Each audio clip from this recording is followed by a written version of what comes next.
Très heureuse de vous savoir nombreux fidèles internautes en train de suivre votre magazine. Si elle nous parlait d'eux, présenté par Tricia Moussansi que je suis. Je suis accompagnée d'une brave femme, veuillez la découvrir.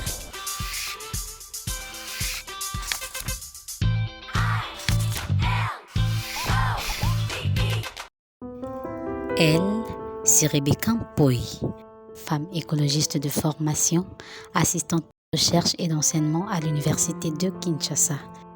Elle est également entrepreneure et gérante du bureau d'études et d'exécution des travaux agronomiques durables ou bêta durable en sigle.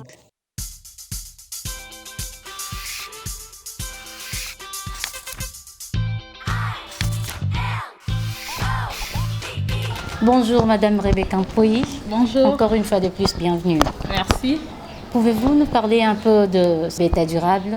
Ok. Bêta durable, c'est un cabinet de consultance et d'accompagnement en matière agricole. C'est-à-dire, nous accompagnons les agriculteurs traditionnels et les entreprises agrotransformatrices dans leurs activités. Que faites-vous concrètement à Bêta Durable? Parce que comme vous venez de le dire, mais on veut savoir concrètement, vous faites quoi? Ok.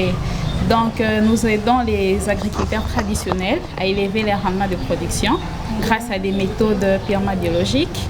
Et aussi, nous les aidons à limiter les pertes post-récolte qui sont très significatives. Elles représentent près de 30%. Et aussi, nous les aidons à améliorer la qualité du produit. Oui, on vous a vu, vous êtes femme, mais d'où est venue l'idée de créer cette entreprise et c'était en quelle année? C'était dans le rêve ou un bon matin vous vous êtes réveillé et vous vous êtes dit de créer directement Bêta Durable? Ah, ok. L'idée Bêta Durable est venue d'une observation personnelle. Les gens étant petites, ma mère, elle m'avait initiée à un esprit des marchés du week-end. Okay. Donc, très souvent, on allait. Ouais. Et puis, en grandissant, j'ai remarqué que la majorité des produits agricoles que nous consommons sur les marchés congolais étaient importés. Ouais. Non seulement ça, mais le peu de produits qui étaient produits localement coûtaient excessivement cher par rapport aux produits importés. Et j'avais compris que ça n'allait pas du tout très bien. Et quand j'ai commencé mon cursus académique, j'ai découvert que la RDC avait un potentiel agricole énorme, avec 80% des terres arables. Ouais. Mais malheureusement, j'ai eu aussi à découvrir que la plupart des produits qui étaient sur les marchés ne répondaient pas aux normes. Et lors de la production à la consommation, nous connaissons des grandes pertes post-récolte.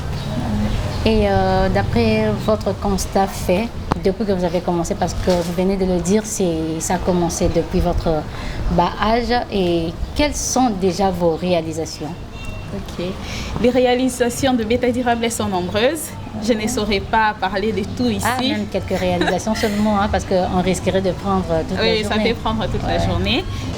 Nous avons réussi à mettre sur le marché une marque de piment dénommée Pilipili Durable, qui est un piment 100% bio, créé avec des ingrédients naturels et des conservateurs biologiques, et également la poudre de baobab et aussi l'amidon des maniocs.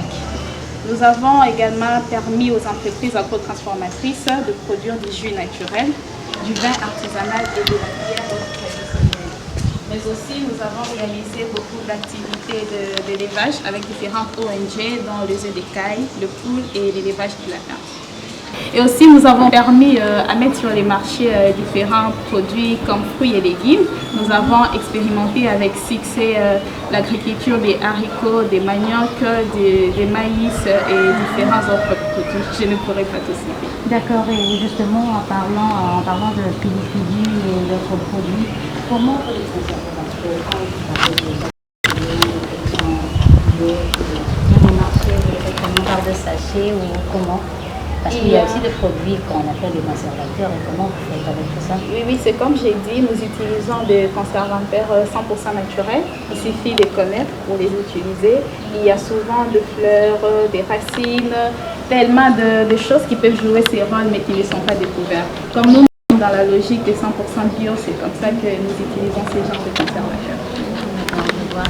Et jusqu'où comptez-vous aller avec cette initiative? Parce qu'on le voit aussi, hein, des fois vous commencez et puis vous arrêtez d'après vous.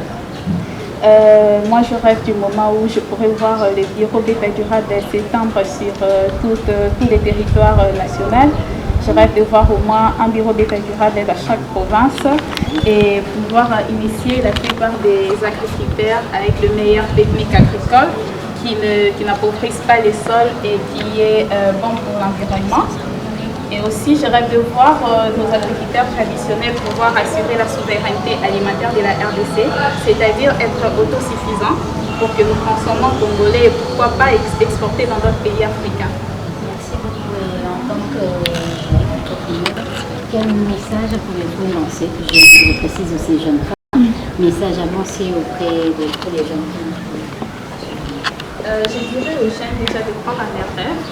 J'aimerais qu'ils croient en eux et qu'ils travaillent dur jusqu'à ce que cela devienne une réalité. Et aussi, je vais les exhorter à avoir un esprit de curiosité positive, toujours se former et avoir l'humilité d'apprendre tous les jours de leur vie. Merci beaucoup. Merci. Merci, chers internautes, pour votre particulière attention accordée. Comme vous l'avez remarqué, aujourd'hui, j'ai reçu sur le plateau Madame Rebecca Mpoyi, directrice générale de Beta Durable, qui est une entreprise qui fournit des conseils et l'accompagnement en matière agricole. Merci, Madame Rebecca, de nous avoir honorés par votre présence. Merci beaucoup. Retrouvons-nous au prochain numéro, mais surtout abonnez-vous massivement sur notre chaîne Salama Glamour, Channel B, pour ne rien rater de nos programmes. Au revoir.